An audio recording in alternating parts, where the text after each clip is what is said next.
Hello, hello, my friends. Welcome to our nutrition bootcamp call for the week. I'm super excited. I was going back and forth on a lot of topics today because it's Hello Thanksgiving. You guys know, you're my people. I love, if you can't hear. Michelle said she can't hear me. Can anybody else hear me? You can? Steph says yes. Michelle, connect to the audio. I don't know. Someone type that in the chat for her, will ya? Okay. So I could not decide what topic I wanted to chat about today because it's Thanksgiving. You guys know I love chatting about gratitude. I know it's like made such a difference in my life. Okay, sweetheart, I need my phone. Okay, sweetheart. Mom life for 1 second. Sweetheart, it's because I took it from you and it's my turn for my phone. I told you you could have it in a second. If you go downstairs and grab the iPad, it's charging on the counter. You can watch the iPad and I won't even steal it from you if you go get it.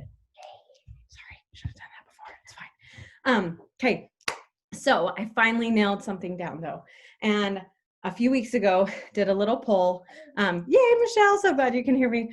Did a little poll and the two things you guys wanted to hear the most were joy and time blocking. And I was like, is time blocking really relevant right now? Like with Thanksgiving, like should we really talk about that today or should we wait till next week? And nope, we're talking about it. Because yes, I think it is relevant for Thanksgiving week and time right now and all the things because of what time blocking means and just making it a priority for the things that matter most in your life, in your day, and all the things. Okay, so we're gonna do something a little different today. Normally, for those of you who are like, this is your first time on the call, like, I see you, Jeanette, I'm so excited you're here. For those of you who it may be your first time watching the recording, your first time on the call, whatever, we're gonna listen to an audiobook today. Because I love this author. This book is one of the first I ever listened to ever. And I love this author. He's hilarious. And he reads the book and he's just very like passionate about his words. And I was like, I don't think the people, like I got the book and I was like, I could read them this like 2-page spread, or I could just let them listen to his voice. And I think that would be way better. So, what do you need? It will play after the ad. Just be patient. Oh, you want it quieter? You guys, mom life. It's fine. We're fine. Here you go. Okay. And you're welcome, Alec. I see your comment in the chat. You're welcome for blocking time after this. Love it. Every Monday, baby. I love this. Okay. All right. So very first step, we're going to listen to this audiobook. And I hope you can hear with all of the awesomeness that is happening right now around me. Okay. The diamond mine. Though this book doesn't offer any get-rich-quick schemes, there is a diamond mine on the road to awesome that you need to visit as you pass through the land of editing. Have you ever been gem mining? It's exactly like it sounds, only the gems aren't really gems and the mining isn't really mining. It should be more aptly titled gravel bathing, but chances are that mountain tourists wouldn't be interested in that activity. Here's how it works. On the side of the road in a small mountain community like Boone, North Carolina, you buy a bucket of gravel and dirt from a gem mine. Then you pour the gravel and dirt into a small container and hold it under a thin stream of water that runs through a trough. As you wash off the mud, you start to see gems like amethyst and fool's gold. You pluck out the best rocks, clean them, then have one of the gem store owners tell you that you found some amazing ones today, at which point you hot glue them to a picture frame that is now the sharpest, most dangerous item in your house. Last summer, during our annual trip to see our in-laws, we went gem mining. At the end of the day, we sat at a counter while a geologist told us what each rock meant. He was getting his degree in geology at a local university and actually knew an incredible amount about each stone. He turned them over in his hands carefully, describing each nuance and the forces of nature deep inside the earth that conspired to create them. He grabbed a small flashlight and shined it into the rock to reveal the green hue of an emerald hidden inside. He'd wash crusted dirt off a bit of rock and show the amethyst that was just hiding below the surface. The rocks were beautiful, with explosions of color and light that seemed to rival that of more expensive stones like rubies and diamonds. But at the end of the day, they were just rocks. So he placed them in an old plastic bag, wrote my daughter's name on the outside with a Sharpie, and handed it back to her. As we drove home, I started to wonder, why do some rocks get to be rocks and some rocks get to be diamonds? There are certainly some mechanical characteristics that make diamonds valuable, but their price is nowhere near what they are actually worth. There are actually several gemstones that are far more rare than diamonds.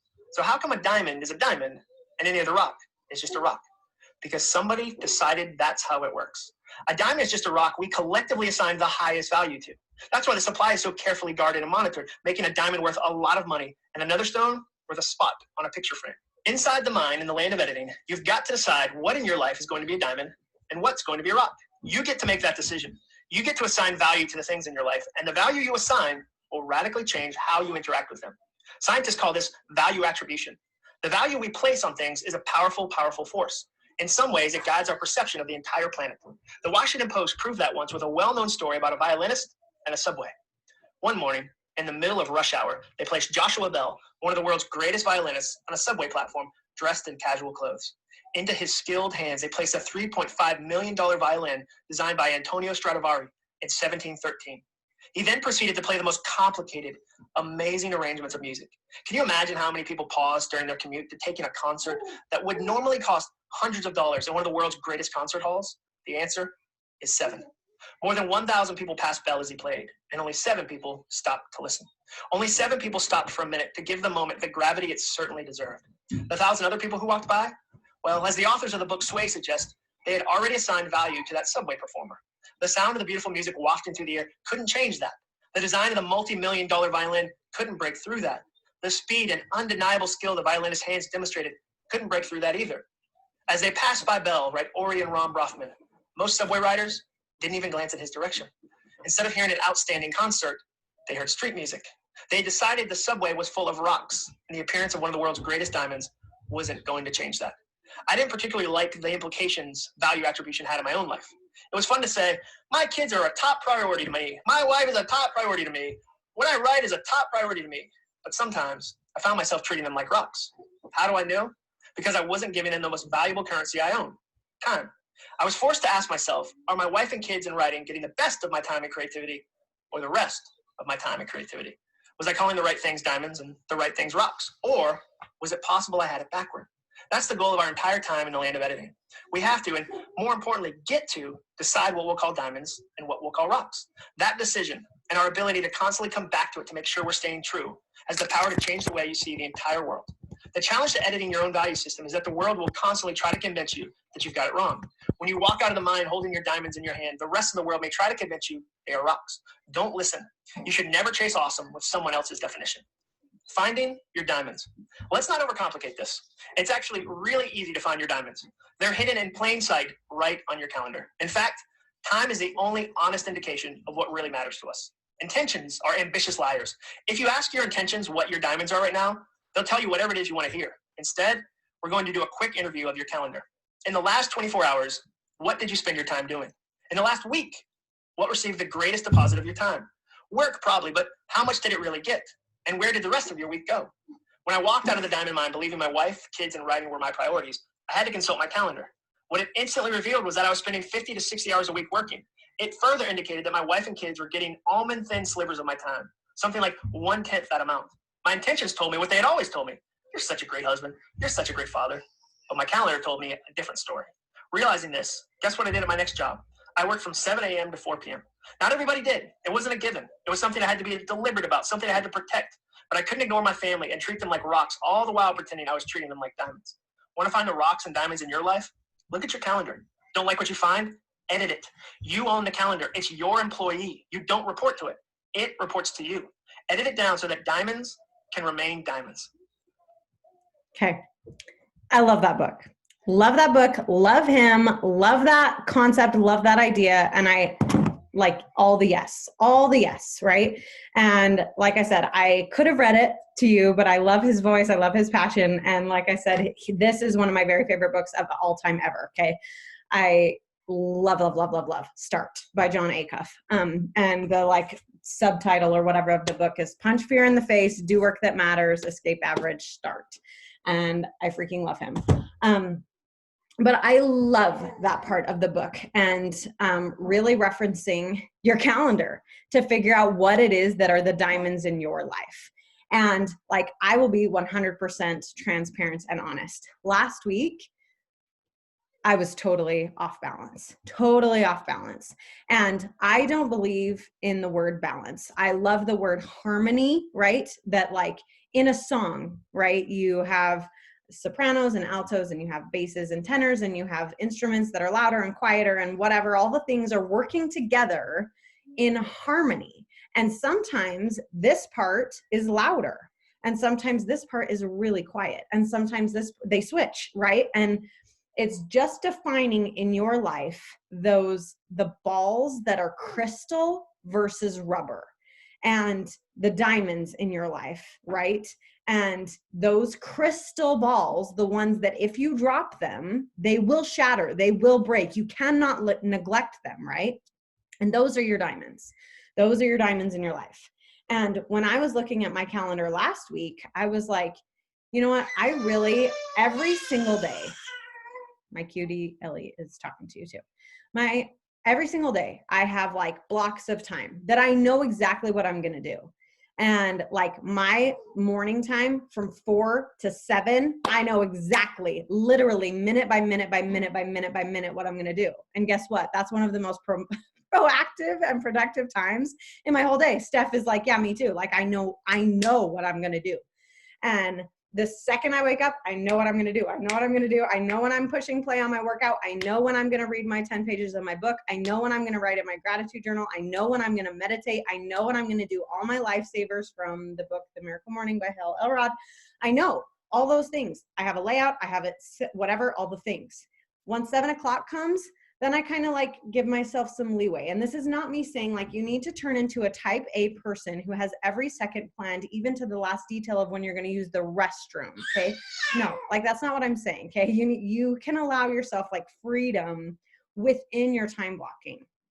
But there is real power in giving your diamonds a spot on your calendar. And I know for me, Blake and I got to go on a trip, just like a staycation 2 weeks ago, a week and a half ago for our 9-year anniversary. Okay. And it was our first time away from our children for fun ever. Okay. And we've been away from them before, but it wasn't for fun. It was for a Beachbody Coach Summit thing.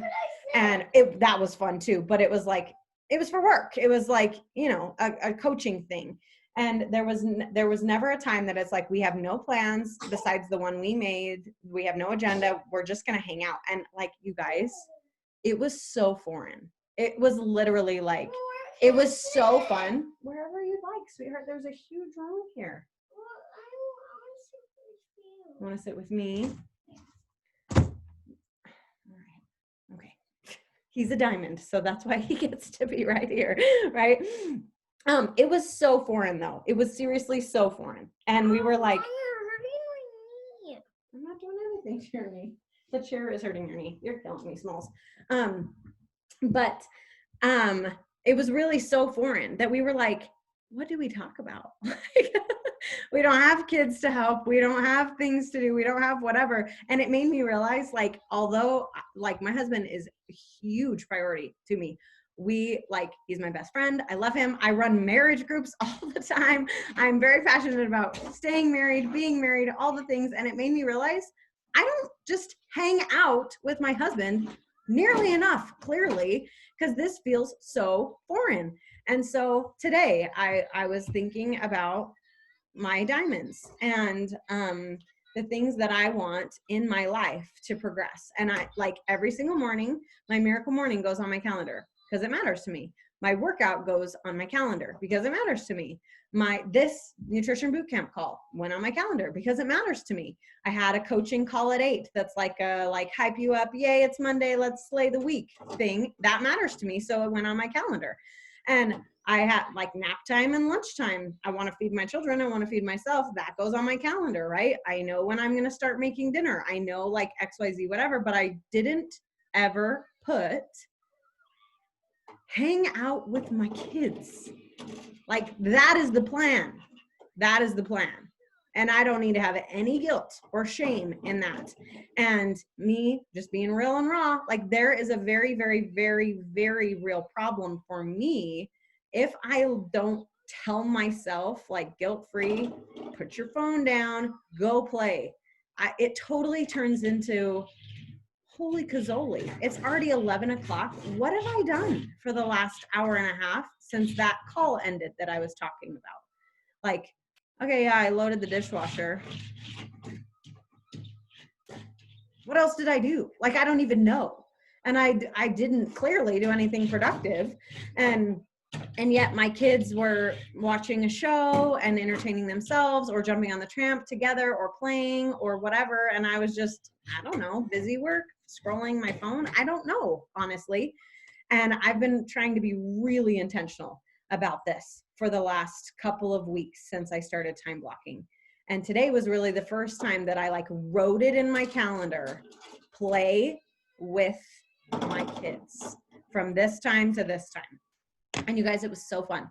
And we like played in the playroom, and we just like, I set the timer for 10 minutes and Holland got to pick whatever we wanted to do for 10 minutes. And then we switched, and Elila got to pick the timer for 10 minutes, whatever we wanted to do. We had little dance parties, and we played Legos, and we played animals and dinosaurs. And then we went down and jumped on the tramp, and really like focused time of playing. It was probably like 30 minutes, like literally. And then I knew I wanted to get a little work done because I work from home, right? As a coach. Hello, you guys know this. I'm your coach. Hi. And or someone on our team is your coach, right? So I wanted to get a little work session in. And I knew like, okay, if I play with them first, they're going to be so much better at letting me do my thing. But when I don't, then they're like nagging me, they need me, they want me, all the things, right?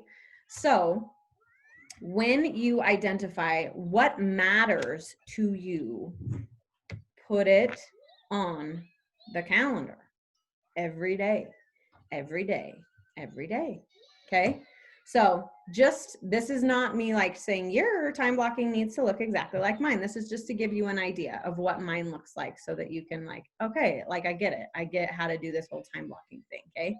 So I literally said from 4 a.m. to 6 is when I do my miracle morning and a little bit of work stuff. 6 o'clock, I push play with Blake.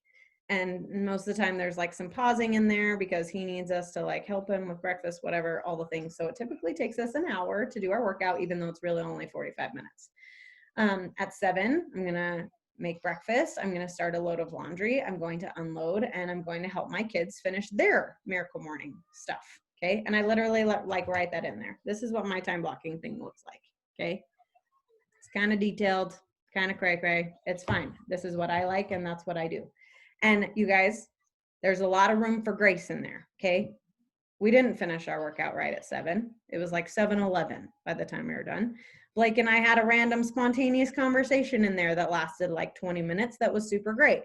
And I didn't like, sorry, it's time for me to make breakfast and start a little laundry. I'm not gonna have a conversation with you right now like that. No, that's no, right? Like still allow those spontaneous moments to happen, right? But that was the plan. And okay, shoot, my kids aren't even awake, so I can't help them with their morning stuff yet. So obviously I'm going to push that back a little bit.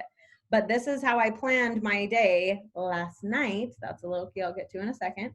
And then I knew at 8, I needed to jump on that call. And I knew, okay, that's just something I need to listen to.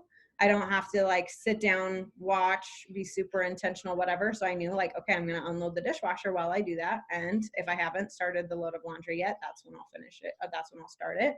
And if I have some extra time, cool, then maybe I can clean the floors, like the kitchen floors while I listen, whatever. Do a little bit of mom chores, right? And I wrote that down. But the main thing was listen to the call. All the extra things were just like cherries on top. If I also happened to get those things done while I listened, I'm a multitasker. Okay. Then 9 to 11, play with my kids. Play with my kids. I did throw in a random hustle session there because my kids we had such a fun time. And I was like, I bet they'll let me do this now. And I tried, and they did, and they were fine to hang out just by themselves. So I got a little like 45-minute work session in the middle of that moment. Okay. Then 11, we turned on a show for them. I made them lunch, did the dishes, loaded the dishwasher, whatever. They took a nap. Then I knew, okay, now it's time. This is my hustle time. So now I'm going to do a little bit of work. And that's when I responded to messages, whatever, did a little bit of coaching stuff. Okay. Got ready because I looked a little homeless still, listened to my audiobook, whatever, just did like me stuff while they were napping. Okay. 2:00, nutrition boot camp call. Okay. And then at 3, I'm going, as soon as we're done with this, I'm going to upload the recording to YouTube. So all the people who are watching this recording can watch the recording. Okay. And then I'm going to play with my kids again. Then at 4, I'm going to see, are they going to be okay again to play by themselves? Maybe watch a show, whatever. Okay, cool. 4 to 5, I'll get a little bit of work in. I typically work like 3 to 4 hours a day. And it's a part-time job that I love to help my people. And I need a little extra time to do the things like send out a newsletter for all the people who need to watch the recording, respond to messages, make sure my team is fabulous and all the things. So from 4 to 4:30, just a little session, I will work again. And then I'm going to start dinner. And from 4:30 to 7, I'm going to have family time. That's family time. I'm going to make dinner. We're going to play. We're going to eat dinner together. We're going to do, we like every, not perfect, trying to be better. Every night we do like a little devotional as a family, whatever, learn about Jesus. And then bath time, bedtime, all the things. Then I told Blake, like, all right, babe, we're going to get better at like hanging out together. And so from 7:30 after the kids are in bed till 8:30, I'm going to do a little work session again. Make sure all the like T's are crossed and the I's are dotted, check in on my people, whatever, all the things. And then 8:30, Blake and I are going to hang out. 8:30 to 9:30, whatever, we're going to hang out. And then 9:30, we're going to bed. Okay. That's our day. And that's pretty much every day, except for like sometimes he needs to be carpooled to school, whatever. And sometimes Saturdays and Fridays looks a little different, but that's like pretty much every day, unless there's a random appointment thrown in there, whatever. Especially with COVID life, there's not a lot of variation right now, right? So those are the things that are my diamonds. Okay, so you heard it, hopefully. And I'm sure I can do better, that we can always improve, right? But you heard my diamonds. You heard my family on there. You heard coaching on there, because coaching matters to me. I love helping you guys and I love helping other people. And my house matters to me. I wanted to make time to start laundry, unload the dishwasher, reload the dishwasher, whatever, that matters to me. My own personal development matters to me. You heard me say, I'm going to listen to this call. I'm going to listen to Audible, whatever, that matters to me. My workout matters to me. You heard me say that. My morning routine matters to me. You heard me say that, right? So the things that matter to me are on my calendar. They are my diamonds. And I can't tell you what your diamonds need to be or what they should be, right? Only you can decide that. And that's the beautiful thing, and also the hard thing, right? And I know I shared this analogy in a call a few weeks ago, but it's that same concept of if you fill up a glass with rocks and it looks really full, right? This tall vase filled with rocks looks really full. You add some pebbles in there. Okay, yeah, whoa. Yeah, it's definitely full now. Wait, now you can add some sand. Okay, yeah, like it's definitely full now, right? And okay, let's add some water. Okay, yep. It's like it ain't getting any fuller, right? And when people hear that analogy, they think like, oh, the moral of the story is no matter how busy you are, you can always fit more in, right? But no. The moral of the story is if you don't put the big rocks in later or at the beginning, you'll never fit them in later. And if you fit in those big rocks in your day, then okay, great. I've got a little extra time to do this that also matters to me. Oh, and I've got a little extra time to do this that matters to me.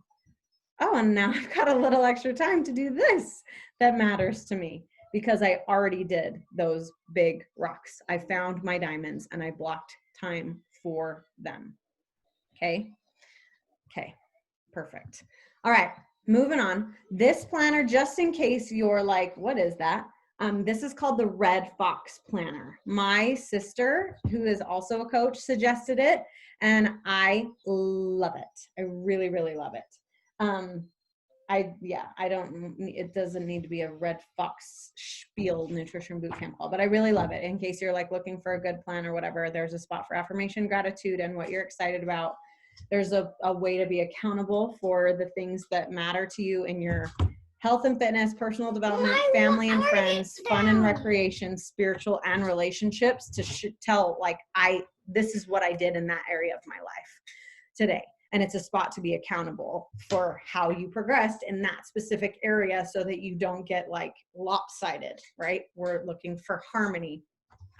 Yes, Clever Fox. I lied. I said Red Fox. Yes, it's Clever Fox. It's just red because it's red. Clever Fox is right. Yes. So, and then there's like a spot for your to-do list, for your work to-do list, personal to-do list, notes, whatever your main goal for today, and then a spot for your wins and how you'll improve tomorrow. And that's something I do in my nightly routine is fill out those other things that are blank right now, right? So every night I strive, I'm not perfect again, but I strive every night to plan out tomorrow because I know when I wake up, if I do it, I wake up differently. I wake up with energy and excitement because I know exactly what the day has in store for me. And I know when my alarm goes off at 4 a.m., I gotta get up because I know what else is on my list to do. And I know if I don't, my morning routine is not gonna happen the way I want it to. And I know for me personally, my morning routine needs to happen if I want to be a happy person. It makes me happy. There's a reason I make an hour and a half for it in the morning, every single morning. And so it helps me wake up. It helps me wake up because I know what's in store for me. I know I really don't have time to hit the snooze button. I really don't have time to fudge around with, okay, I can do 10 more minutes. Okay, I can do 15 more minutes. Like, no, I can't. No, I can't. I know what is in store for me tomorrow and I'm ready to wake up and I'm excited to wake up. I need a drink. Hold on. Okay, water is important to me. It's a diamond in my life, right? Okay. So yes, Katora, I see you drinking water. Good job. Okay, next thing I wanted to chat about is your weekly time blocking. And really that for me looks very simple. And again, this is not a like one size fits all. This is just this is what I do. And I'm sharing in the hopes that it helps you or that you can glean something from it, cater it to fit your needs, right? So every Sunday, Blake and I sit down together and I have this whiteboard that literally I got it at a yard sale. It was $1. And, we literally just like, okay, what's going on this week? Do we have any dentist appointments, doctor's appointments, Thanksgiving holidays, whatever, what's happening this week? And we just kind of sync up our schedules and our calendars. And then we plan our goals for the week. Like, okay, what do you hope to accomplish this week? Me and him. So that, okay, I want to help you and support you in that. Right. And then I know when he comes home or whatever and he's like, hey, I'm going to go work on this. It's not just like, wait, what? Like, what are you working on? It's like, oh yeah, no, I know this is important to you. And I know this is one of the biggest things you wanted to do this week. So great. Good luck. Have fun. Whatever. I'll see you in a couple hours. And then it's not this like friction of like, I thought we were going to hang out. Like, right. So it's so great. It's so great. So we chat about schedules, we chat about goals, we also plan our meals. Sorry, I don't want Holland to open the door and whack Ellie in the head. Hold on.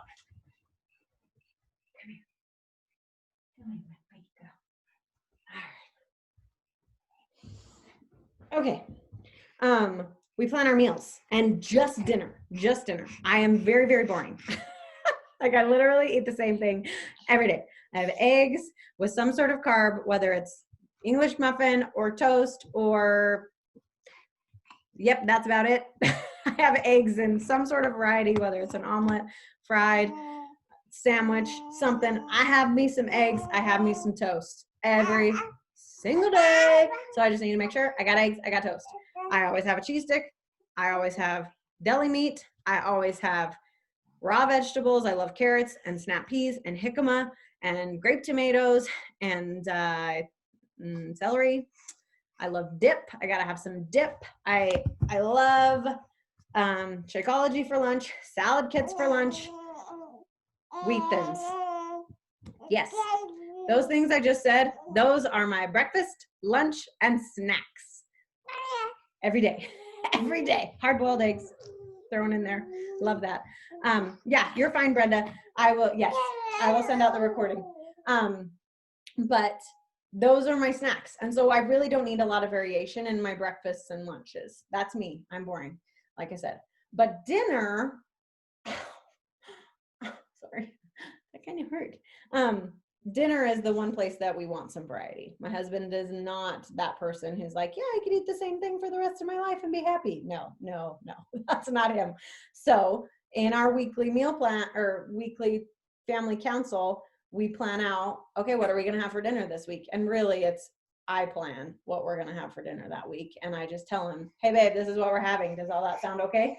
And then I can make sure that when I go grocery shopping, we have all the ingredients that we need for all the things we're having that week. Okay. And that's more like meal prep. But again, it's also time blocking, because when you are able to plan out the things in your life weekly and daily, it really, really, really, really, really has blessed my stress and anxiety levels. And especially like, it has blessed our budget. It has blessed our marriage. It has blessed our waistlines to plan all these things out, right? To talk about all the things that matter to us, all the scheduling things, so there's no conflicts, planning our meals, whatever, canceling things we need to cancel, figuring out things we need to figure out. And it also turns into stuff like, hey, we need to chat about this. Like, this has been bugging me, and so let's chat. And it's just like an hour every Sunday, just me and Blake. The kids just kind of play around us, and we do our thing. And that's been really, really game changing for us. So, and that's also when we plan out date night or whatever, if we're going on a date that week. We're trying to get better. Like I said earlier, we're trying to get better at making it more normal that we just hang out together, just the two of us. So something that John Acuff, I love you. Something that John Acuff said in the book is, are your kids getting the best of you or the rest of you? Is your family getting the best of you or the rest of you? And I love that. And even for me, not just my family, but God. And I know not everyone on here is a religious person, but I know for me, I needed to start time blocking my relationship with God. When am I going to read my scriptures? When am I going to say my prayer? Can I change the time of day that I pray to make it more real and less like, sorry, I'm real tired, we'll chat tomorrow? I mean, I don't really pray like that. Hopefully you know what I'm saying. But really though, sometimes my prayers were very rote, very like, all right, thanks for this day. Like, please help that I can sleep well. In the name of Jesus Christ, amen. Like, and it's totally like, oh my gosh, that was not bread. Come on, you can do better than that. But I like told myself like, well, I'm saying a morning prayer and an evening prayer. Like, this is just what I have to do. And I realized, okay, I can say a morning prayer 30 minutes after I wake up, when I'm actually like semi-awake, and it can be way more coherent, right? And I can say my evening prayer right after my kids go to sleep, when like it's only 7:30 instead of 10:30, and I still got some juice left in me. And I can say my evening prayer at 7:30. Who says that evening only has to be at 10:30 right before I go to bed, right? And just making all your diamonds show up somewhere on your calendar. Okay? Okay. That's all I wanted to chat about today. But if you're on live, stay on live. We'll chat and we'll get to know each other a little better, and it'll be great and so fun. And if you're on the recording, I will see you later. I would love it if you joined us next week. Same time, 2 p.m. Pacific time, same Zoom-ness. Okay. I love you. You're amazing. Time block your diamonds in your life. Make your goals a priority. Make your health a priority. Make your family a priority. If faith matters to you, make your faith a priority. You can do it. And remember, always to give yourself grace if it's not perfect, and keep trying. And okay, I time blocked, but I didn't stick to anything that I said I was going to do. Okay, great. Try again tomorrow. Right? Or I time blocked and there was like a huge wrench thrown into my day and it didn't really work out the way I thought it would. Okay, great. Try again tomorrow, and try again tomorrow, and try again the next day, and the next day, and the next day, and tweak it and change it and all the things, right? Try it out. See what works for you. Fix what doesn't. Keep on trying. Okay? All right. Recording friends, I love you. Bye. If you're on live, stay. Okay? Bye.